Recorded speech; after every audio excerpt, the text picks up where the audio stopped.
নমস্কার, আশা করি আপনারা সকলে খুব ভালো আছেন। আমি আজকে আপনাদের সাথে শেয়ার করব গণেশ পূজা উপলক্ষে যে রুজি কলাকান্দ বানিয়েছিলাম সেটাই। আমি 1 লিটার দুধ মেরে এই যতটা পরিমাণ হয়েছে এতটা পরিমাণে নিয়ে এসেছিলাম। আমি এতে 1 চামচ ঘি দিয়ে দিয়েছিলাম, তারপর কয়েক ফোঁটা ফুড কালার দিয়ে দিচ্ছি। আপনারা যদি ন্যাচারাল ওয়েতে করতে চান তাহলে বিটের রসও দিতে পারেন। আমি এটাতে ফুড কালারই দিয়ে ভালো করে নেড়ে দেখুন শক্ত করে নিচ্ছি, কারণ একটু নরম আছে। এটা ভালোই সুন্দর তৈরি হয়েছিল।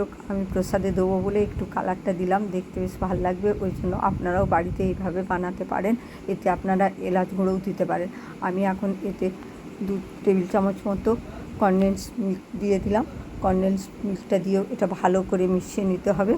ভালো করে মিশিয়ে নিয়ে এতে 2 চা চামচ মতো আমি চিনি দিলাম। আমরা মিষ্টি কম খাই বলে আমরা মিষ্টিটা কম দিলাম, আপনি আপনাদের পছন্দ মতো দিতে পারেন। এখন আমার এটা নেড়ে শক্ত হয়ে গেছে, নামিয়ে নিয়েছি। একটা কন্টেনারে ব্রাশ করে নিচ্ছি ঘি দিয়ে। এখন ঘি ব্রাশ করার পর দেখুন এইটি আমি এখন এই কন্টেনারতে ঢেলে দেবো। থালাতে এটাকে ভালো করে সেট করে নিতে হবে। সেট করে পুরোপুরি এটাকে ঠান্ডা করে নিতে হবে, একদম যেন না গরম থাকে, কারণ আমি এটাকে ঘন্টা 2-এর জন্য ফ্রিজে রাখবো।